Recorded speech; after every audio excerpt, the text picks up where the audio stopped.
Hi guys and welcome back to the Mighty Blues. My name is of course Cameron and welcome back today to another live stream. It is a late one.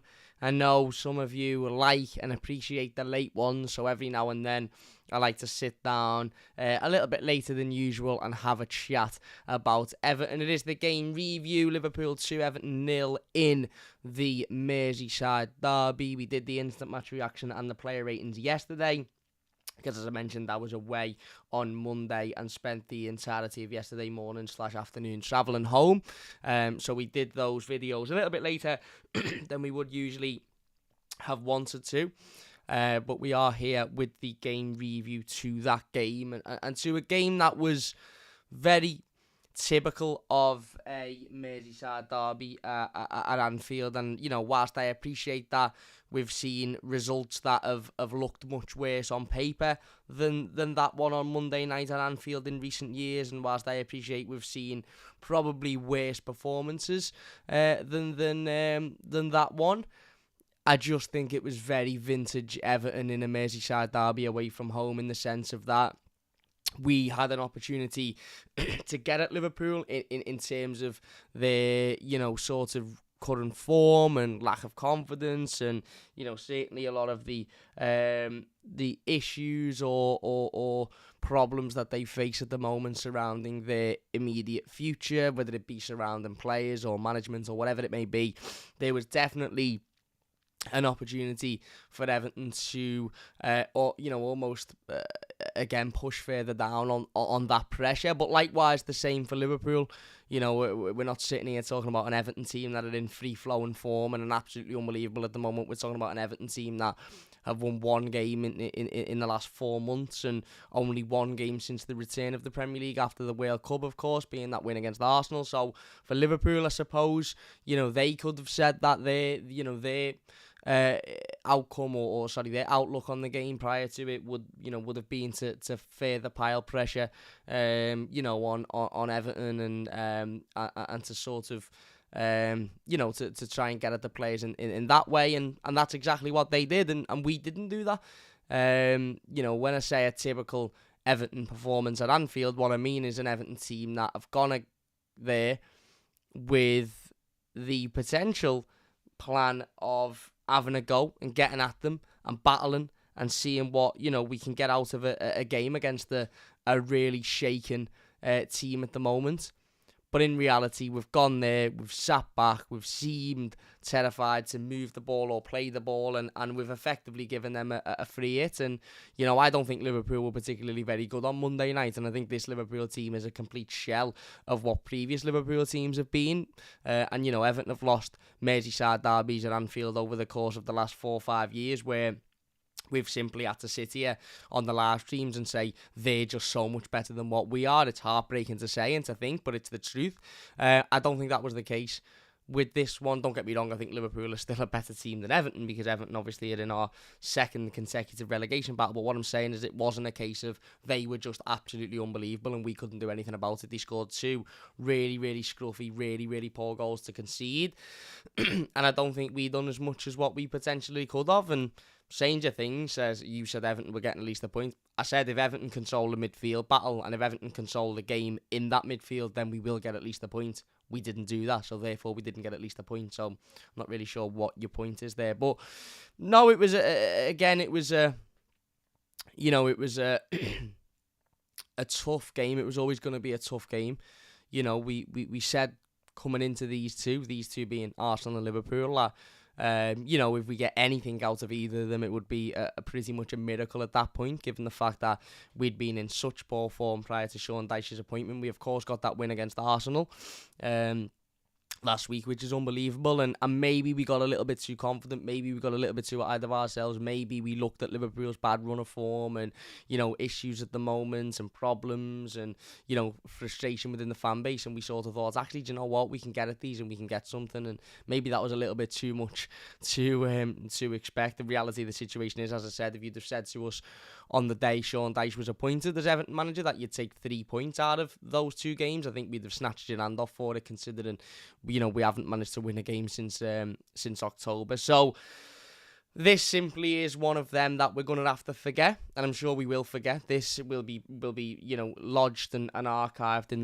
the pile of Merseyside derby defeats at Anfield that I pretty much forget about the minute I stop talking about it. And I'm sure if you were to sit here in 12 months' time and ask me what the score was or how the game went, I'll have probably forgotten, because it was very typical of that.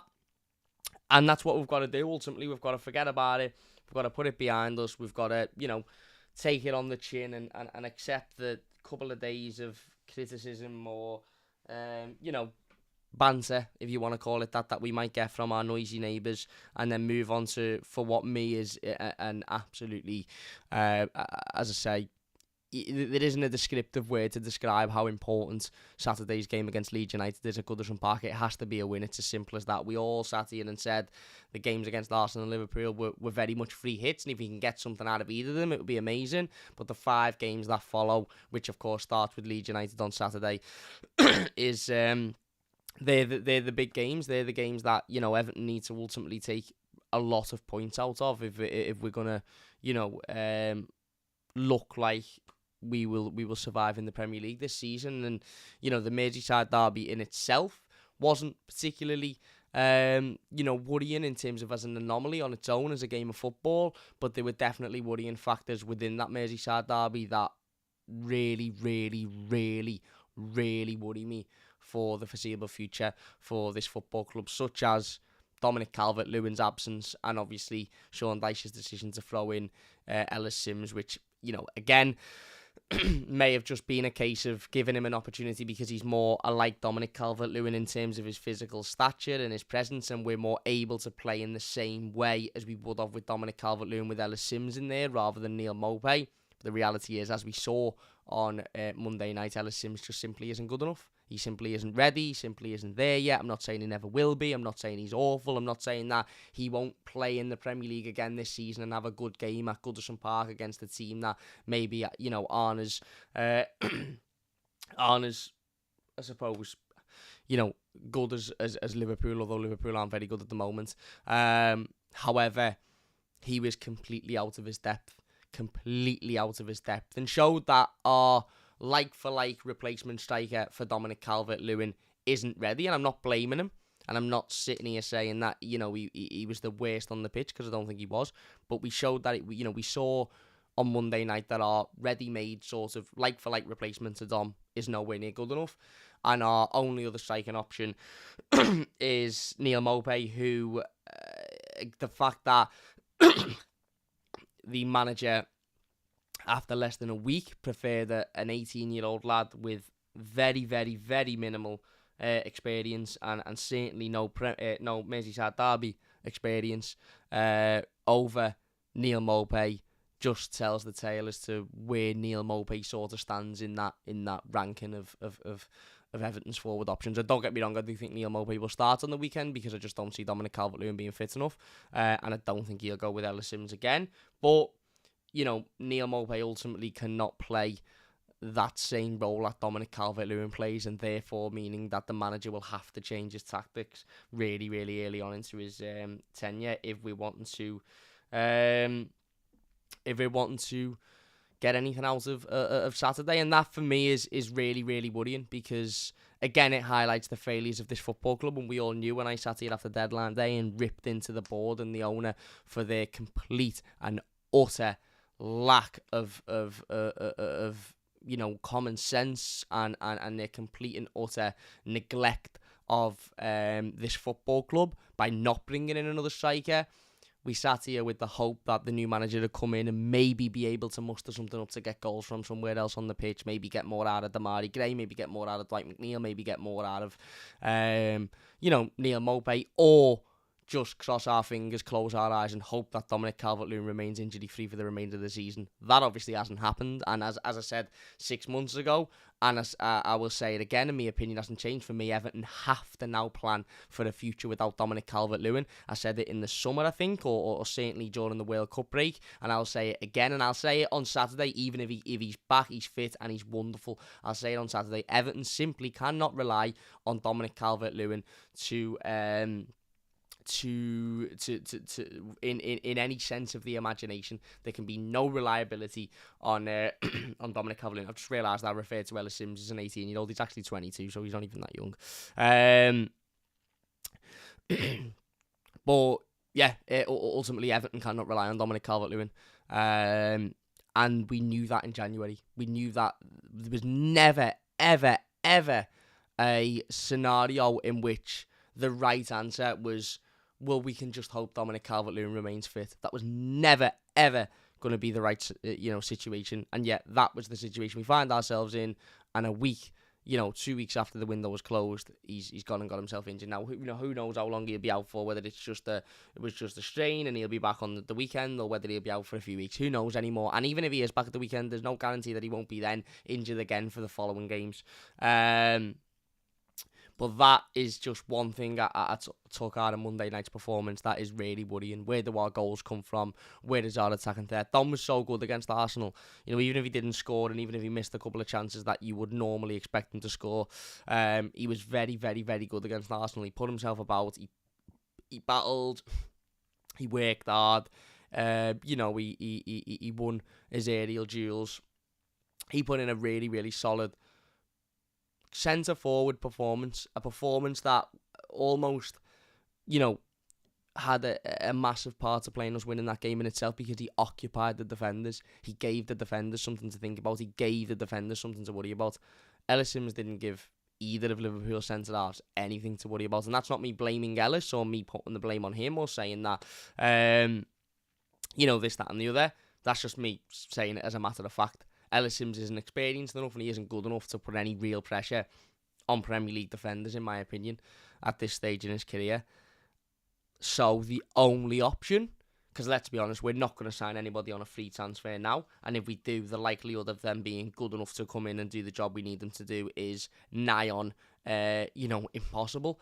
So the only other option is that Sean Dyche changes his way of playing, and I'm not even quite sure Sean Dyche has got an established way of playing yet because he's not been here long enough. But I think the manager now has to adapt to the way this team plays to suit Neil Maupay. I really do, and even that doesn't guarantee anything, because Neil Maupay isn't a prolific goal scorer. Even if you play to his strengths, he isn't a prolific goal scorer. So yeah, there's absolutely no surprise that Everton find themselves in a I don't want to say perilous position, but certainly something somewhat close to that, given the complete neglect of this football club by the owner and those board members during the recent transfer window. Nice to see them turn up at Anfield, though. Can't turn up at Goodison, which is 5 minutes down the road because of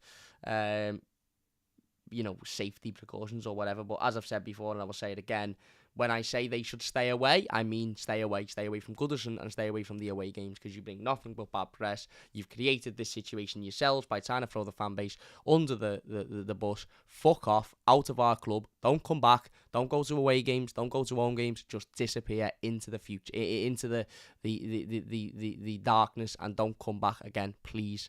But anyway, yeah, as I said, a really frustrating and disappointing result, and a really frustrating and disappointing performance for me as well, because as I said earlier, there was real opportunity to get at Liverpool. There was real opportunity to put a little bit of pressure on them, and I understand we're away at Anfield and it's a Merseyside derby and their fans were always going to be up for it and it was always going to be gritty, and I understand that it's only Dyche's second game in charge and he doesn't want to maybe go a little bit too forward frontal in case it, bit us on the arse, and it could well have bit us on the arse, and it did. Their 2 goals come from counter-attacks, one of which come from Everton hitting the post at the other side of the pitch. But I just think we could have given a bit more. I just think we could have gone in their face a little bit more. I think we could have been a little bit more aggressive. I think we could have been at it a little bit more. I just think from start to finish, Everton was second best in every department. And, that's fine if you're second best in terms of quality to a team like Liverpool, because although they've dropped off a cliff massively, they've still got a ridiculous amount of quality in that team. Champions League winners, Premier League winners, etc. But being second best in a Merseyside derby for effort and determination and desire isn't really something that we can accept. And again, I'm not overly upset about it, because again, I understand it's only Sean Dyche's second game, and this was one that we would have classed as a free hit in that bracket of those 2 games before, as I said, the next 5, which are unbelievably important. And if we see that performance again on Saturday, I'll be much more angry than I was on Monday. But I just think it was a missed opportunity. And as I said, it was a gutless performance. The players, I don't think, turned up. I don't think they wanted to. And the biggest disappointment for me is Liverpool weren't very good. And I don't care if that offends Liverpool fans. I don't care if that offends some idiots on Twitter or social media or whatever. The reality is that Liverpool performance wasn't very good. And other teams would have given them issues. Real issues. Other teams around Everton at the moment in the table would have given them real issues on Monday night, and we didn't. And that's my problem. We had a little bit of a go for 10 or 15 minutes, but from pretty much the 20th minute in, it was simple for Liverpool, and it wasn't a game of a million chances, and Everton only conceded 2. It was a game of very few chances. Everton had a couple, as I said. Tarkowski obviously hits the post before their goal. Dwight McNeil's, for me, is much worse. We'll go on to talk about that in a moment. Tom Davies puts an header over the bar, which he should get on target. We had a couple of half opportunities that maybe on another day we'd have done more with. Liverpool, similarly, they had a couple of other half opportunities that maybe on another day they'd have done more with. They scored 2 goals on the counter-attack. It's not overly and, oh my God, we're so awful. I just think we were left a little bit undercooked on Monday night, and I just think there could have been a little bit more, and there could have been a little bit more effort, a little bit more fight, a little bit more grit, a little bit more determination, a little bit more desire, and a little bit more confidence. And I said in the preview, the biggest thing going into that Merseyside derby in itself was these players had belief, because those players ultimately, those Liverpool players, were in a period where they seemed to lack belief. You know, their performance a week or so ago, you know, was against Wolves was dreadful. You know, in the same weekend that Everton, on the same day that Everton had gone and beaten the champions and looked so much better and looked so much, the team that were at the top of the table at the time and looked so much better and looked so much more assured than ourselves. You know, on the same day, Liverpool turned up to a struggling Wolves and were absolutely wiped the floor with. So I would have liked to have thought that we could have turned up to that Merseyside derby at Anfield with maybe a little bit more assurance, maybe a little bit more confidence. But you know, that wasn't what happened. And as I said, it was a game of very little, really. Liverpool didn't have an awful lot. I mean, they had 15 shots to Everton, 6 shots on target. 6 shots on target for Liverpool, 1 for Everton. You will never win a game of football with 1 shot on target and only 6 shots at goal. It's as simple as that. You will not, never mind the Merseyside derby at Anfield, you will very rarely win a game of football with 6 shots on goal. Possession obviously favoured Liverpool. Everton had 40%. Don't really need to talk about any of the other stats, but it as I said, simple, really, disappointing. And under-desired, as I said. I think we could have given more. First 10 minutes, we looked okay. We looked like we were settling into the game. But this was, again, another example of one of those games where more and more, and I know some people, the Blues will argue in the comments, I know some people will argue that this might not necessarily have been a choice by Everton and maybe more a forced habit. And, you know, in derbies gone by, I would have agreed with that because Liverpool have been absolutely unbelievable, and there's been many a derby in recent years where Everton haven't been able to touch the ball because our players just simply have been nowhere near as good as the opposition. I don't particularly think that was the case this time round. I think it was more a case of that there was a negative outlook to the game. We were sitting back. It was almost like come at us, and try and break us down, and we'll try and sit back and hit you on the counter attack, which obviously ultimately ended up biting us on the arse. But I've said it before and I'll say it again, the more you do that and the more you sit back and the more you allow a team to just come onto you, the more a team will begin to grow in confidence, and the more an opposition team will begin to go, actually, do you know what? These aren't really interested in this game. These aren't really interested in wanting to win this game or wanting to try and get anything out of this game. So we'll just keep prodding. And then in doing that, the crowd is lifted because the Anfield crowd realises that Everton are there to try and to not concede, to try and not lose the game as opposed to win the game. They lift, their players then lift, and then you start to see a confident Liverpool side, which you don't want to see because a confident Liverpool side is a very good Liverpool side, as we've seen over the last few years. So Yeah, I think it was just the wrong outlook, and I'm not necessarily blaming the manager because, we could have gone balls to the wall and they could have beaten us 3 or 4-0 and we'd have been sitting here absolutely fuming at that as well. I'm ultimately not going to sit here and blame Sean Dyche for anything this early on into his tenure as the manager. I think he could have made certain decisions in a different manner? Yes, I do.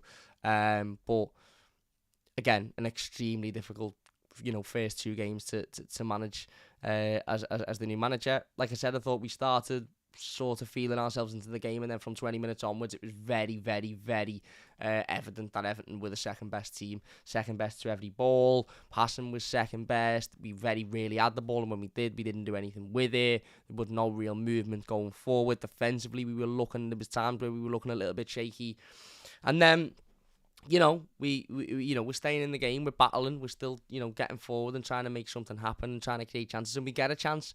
Corner comes in. We've had a couple of corners at this point. I think I don't speak for everybody, but I think I can generally say I think a lot of Evertonians were looking at corners and set pieces and stuff like that as ultimately the way we were going to get a goal.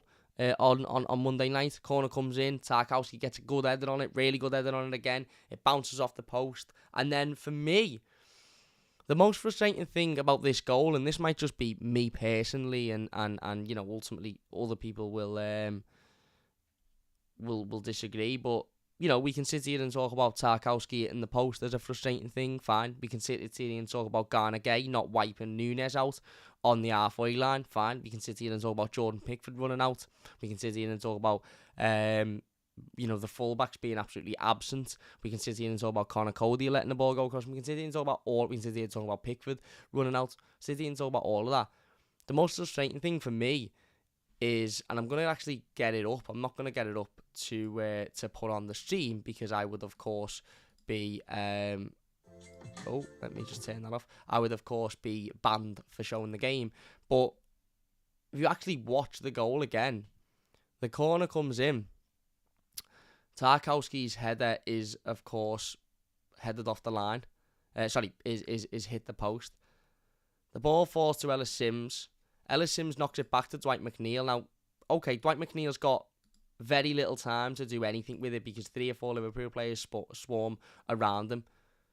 But he still should be doing so much better for me in that position. He's got the ball near enough in the 6-yard box, and he's got the whole of the right-hand side to aim at. Now, you could say he didn't have enough time to switch the ball onto his right foot, but a really good footballer in that position for me would knock the ball onto his right foot and then bend it round into the top corner. Or at least bend it round. Dwight McNeil is so ridiculously one-footed that it actually baffles me that got through Everton's recruitment stage and was allowed to result in a significant amount of money being spent on a player. I just don't understand it, because a lot of other players, even if they weren't particularly confident in their right foot, would have switched that to the right foot.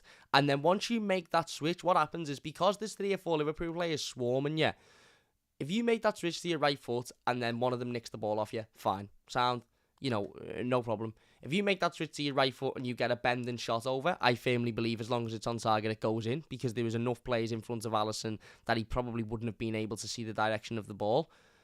But if you knock that ball onto your right foot, you wait for those 3 or 4 Liverpool players to swarm around you, and then you knock that ball onto your right foot, there's a good chance that one of those players will throw a foot in to try and nick that ball.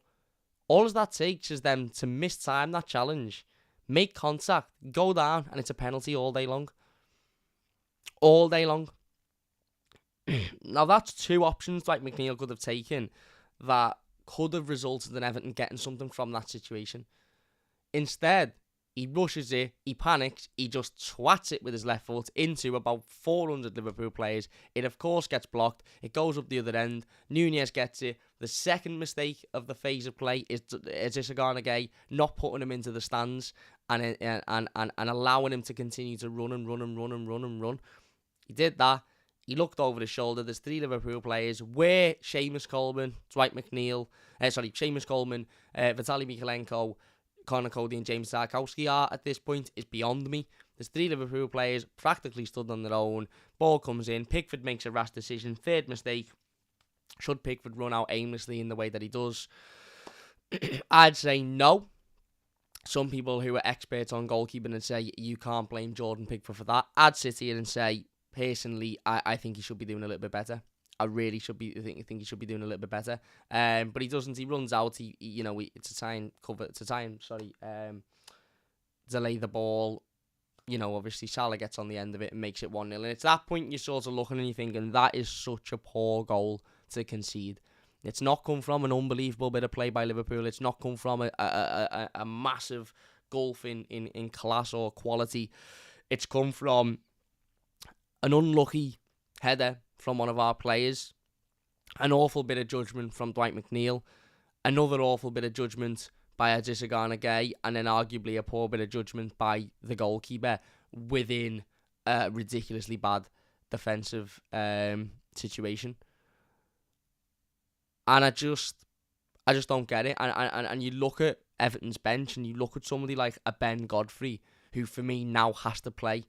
Now, he simply has to come in for Vitaly Mykolenko at left back. And you look at Everton's back line now, Seamus Coleman has got no pace at all. Connor Cody has got no pace. James Tarkowski has got no pace. And Vitaly Mykolenko has got no pace. So if the opposition team is counter-attacking and all of your forwards pretty much are in the box for a corner, which one of those players is getting back?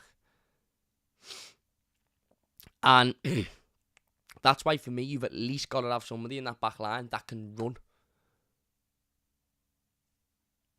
Put Ben Godfrey at left back and leave Ben Godfrey in the centre circle on corners, because he's not really an attacking threat, is he? So he's not going to be missed massively. Leave him on the centre circle, because at least he's got the recovery pace to make up in situations like that.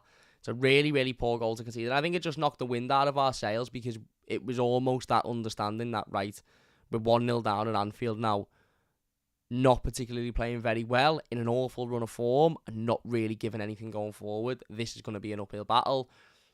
Again, we huffed and puffed a little bit. They huffed and puffed a little bit. There wasn't an awful lot in it. It was a disappointing, but still, a relatively tight game. And then, of course, as I said, they come out again, another counter-attacking goal, one easy ball into the box. Connor Cody's absolutely nowhere to be seen. Both fullbacks, by the way, for me, should be both fullbacks have got to be taken out now. It's as simple as that, regardless of whether Ruben Vinagre's team's good enough and regardless of whether Nathan Patterson is fit enough to start again. Both fullbacks for me shouldn't start against Leeds. It should be Ben Godfrey at left back and Mason Holgate at right back. I don't think it will be, but that's what it should be, because the pair of them just were absolutely embarrassed. They were embarrassed by a Liverpool team who have been bang average. Let's be honest, they're bang average, mid-table Liverpool side at the moment. And it was far too easy for them, especially on that counter-attack. But, yeah, as soon as we go 2-0 down, you just know at that point that we're going to be witnessing half an hour of pure shite. Half an hour of either them getting another goal and further digging, their foot in, or our players just passing it around and not really doing much with it. And we did that. As I said, Sims come off, rightly so, wasn't, very good. Mopé come on, didn't really do anything. We brought Gray on. Gray come on for Sims, sorry. We brought Gray on. He ran around, huffed and puffed, tried to create something, tried to make a chance, tried to at least have an impact on the game. And again, I don't blame Damari Gray for the fact that that wasn't the case or that didn't happen. But ultimately it didn't happen. Whether it was his fault or not, it didn't happen. He was brought on to do a job and that job wasn't done properly. We brought on Tom Davis, of course, who, again, for me, should have done more, should have done better with his headed chance, which again just shows the clear lack of quality that Everton's midfield have got when it comes to scoring goals. I will say that. We can sit here all we like and talk about our forwards not being good enough or not having enough to get us over the line or do what we need them to do, but ultimately, we've got no goals coming from anywhere else on the pitch either. Midfield or the full-backs don't score, as many as they should do. None of the midfield do. And yet, when you have those problems and when you know, have those issues, you're going to face games where you simply, those problems and those issues come back to bite you on the arse, and that was what we saw. And we saw it in a Merseyside derby. And I'm sure we'll see it again multiple times before the end of the season, and we've just got to hope that we see more of the Arsenal performance in the games coming up over the next 4, 5, 6 weeks than we do that Liverpool performance, because it was really, really, really, really worrying and ultimately not good enough. Just simply not good enough, and you know, again, some people will complain about that, some people won't be happy about that, but it wasn't good enough. Yes, we can now put it behind us. Yes, we can now forget about it, and as I said, we can file it in the archive of Merseyside derby games that we don't want to think about ever again, of which there's been plenty of them at Anfield recently, by the way. And we move forward now to Leeds at the weekend, which is just a ridiculously important game of football for Everton, and one that Everton simply have to win. It's as simple as that. And I think there needs to be serious decisions made by the manager in terms of the team. Does he stay with somebody like a Dwight McNeil, who just isn't very good? You know, does he take Connor Cody out, who's been really poor recently, and maybe put Yerry Mina in there to partner James Tarkowski? Does he make that decision with the full-backs and maybe put Godfrey left-backs? At least you've got a bit of pace. Listen, Vitaly Mykolenko offers nothing at the moment. He's shocking defensively. He offers nothing going forward. He's not quick. He's not creative. He offers us nothing. So you may as well have... He's not fast. So you may as well have Ben Godfrey in there, who mightn't be the greatest defender and mightn't also offer you much going forward, but at least he's got a little bit of pace and a little bit of physicality to be able to battle. At the very least, Vitaly Mykolenko hasn't got that. Yeah, there's a couple of big decisions to be made by the manager for the game on Saturday, and I'm sure we'll hear in his press conference over the next 24 hours or so whether or not Dominic Calvert-Lewin is going to be fit, and then we can address that situation as well. But yeah, overall, a disappointing defeat, a disappointing performance, one that I've come to expect at Anfield, to be honest with you. We put it behind us, we move forward to what isn't a really, really important game at the weekend. But anyway, we are going to leave it there because there's not much else to talk about in the game. As I said, Everton had a couple of half chances, so did Liverpool. It was a very boring game of football, really, to be honest with you. You know, I'm glad I was intoxicated when watching. But we are going to leave it there. If you have enjoyed it, please do leave a like. We will be back, as I said, over the next 24 hours or so with the game preview to that Leeds game. So don't forget to join us for that one. If you are new to the channel, don't forget to subscribe as well. That would mean a massive, massive amount to me. And if you are new and you've enjoyed this one, please do leave a like. Big thanks to everybody for getting involved in the live comments. I really appreciate it. And a massive thanks to everybody for getting involved in the YouTube comments as well. Big thanks for watching. Leave a like if you've enjoyed it. Subscribe if you're new. And we'll see you later.